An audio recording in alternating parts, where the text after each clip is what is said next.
History's greatest conquerors were not always men with crowns or armies. Sometimes they were invisible. A single bacterium, a virus smaller than a grain of dust, redirected empires, emptied thrones, and redrew the map of the modern world while kings still argued over borders. Look at this object. A leather plague doctor's mask. Its long beak once stuffed with herbs, worn by physicians who walked the streets of 14th to century Europe. For centuries it stood as a symbol of terror and helplessness. By the end of this story, its meaning will have changed completely. If you value carefully researched historical documentaries that reveal the hidden forces behind civilization, consider subscribing now so you never miss the next one. Disease has always been one of history's most powerful hidden architects. Long before germ theory, societies understood epidemics through religion, miasma, and divine punishment. Trade routes that carried silk and spices also carried pathogens. Ports that enriched cities became gateways for death. Limited medical knowledge meant that quarantine, prayer, and flight were often the only responses. From the plague of Athens, recorded by Thucydides in the 5th century BCE, to the waves of smallpox, measles, and influenza that followed European contact with the Americas, pathogens repeatedly altered demographic balances, labor systems, and the balance of power between continents. The evidence is clear across centuries. The Black Death of 1347 to 1351 killed an estimated 30 to 60% of Europe's population. Labor shortages weakened feudal obligations. Survivors demanded higher wages. In parts of Western Europe, the rigid social order began to crack. In the Americas, virgin soil epidemics after 1492 reduced indigenous populations by as much as 90% in many regions within a century. Smallpox devastated the Aztec capital of Tenochtitlan in 1520, contributing decisively to the Spanish conquest. Yellow fever later decided the fate of Haiti. In 1802 to 1803, it killed tens of thousands of French troops sent by Napoleon to restore control over Saint-Domingue. The catastrophic losses helped force France to abandon its North American ambitions and sell the Louisiana Territory to the United States in 1803. Cholera pandemics of the 19th century exposed the lethal cost of industrial cities without clean water. The same leather plague mask that once protected physicians from the bad air of medieval streets now appears in a different light, an early, flawed attempt to confront an enemy that science still could not see. Before the great turning points, societies often appeared stable. Medieval Europe rested on manorial labor and hierarchical certainty. Pre-Columbian civilizations in the Americas maintained dense urban centers and sophisticated agricultural systems. Early modern European powers projected confidence in colonial expansion. Yet beneath that surface lay profound vulnerability, no immunity to novel pathogens, no understanding of transmission, and cities whose water and waste systems invited catastrophe. The relative calm was only the quiet, before forces smaller than the eye could detect rewrote the rules of power, population, and progress. The breaking points arrived with ruthless clarity. In the mid-14th century, the plague moved along trade routes from Asia into the Mediterranean, and then across Europe. Chroniclers recorded emptied villages and abandoned fields. Governments imposed quarantines. Some communities turned on minorities in fear. In 1854, London. Cholera killed hundreds in the Soho district within days. Physician John Snow mapped the deaths and identified a single contaminated water pump on Broad Street.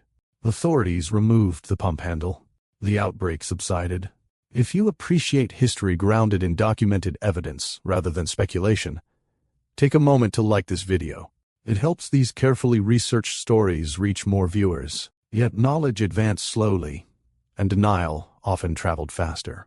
For centuries, many physicians clung to miasma theory, the belief that bad air caused disease, even as evidence pointed to water, insects, or person-to-person contact. During the Black Death, some communities blamed Jews for poisoning wells, despite papal bulls from Clement VI in 1348 declaring the accusations false. In the 19th century, officials resisted the idea that cholera was waterborne.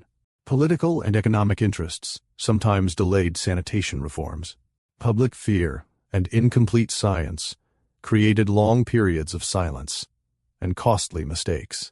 Modern understanding separates those historical beliefs from the verified mechanisms we now know: bacteria, viruses, vectors, and contaminated water.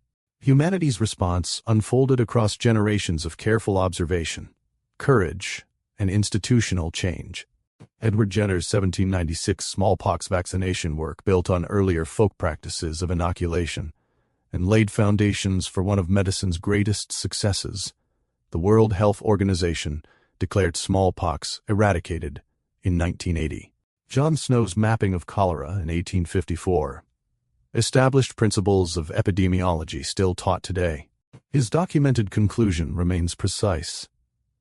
The result of this inquiry, then, is that there has been no particular outbreak or prevalence of cholera in this part of London, except among the persons who were in the habit of drinking the water of the above-mentioned pump. Sanitation reforms followed. Sewers, clean water systems, and public health boards transformed industrial cities. Quarantine practices refined over centuries evolved into modern border health measures. International cooperation grew, culminating in organizations that coordinate responses across borders. One verified moment of unexpected humanity stands out amid the data.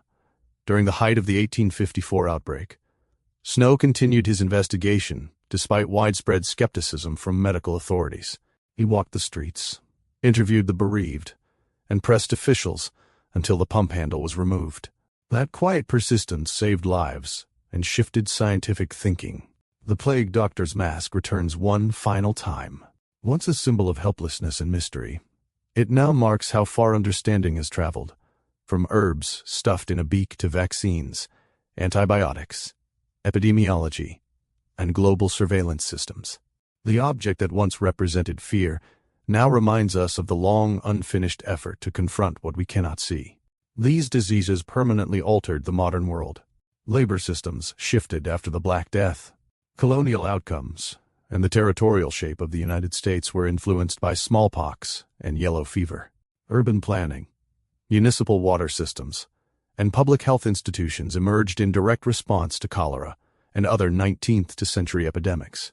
Vaccination became a cornerstone of preventive medicine.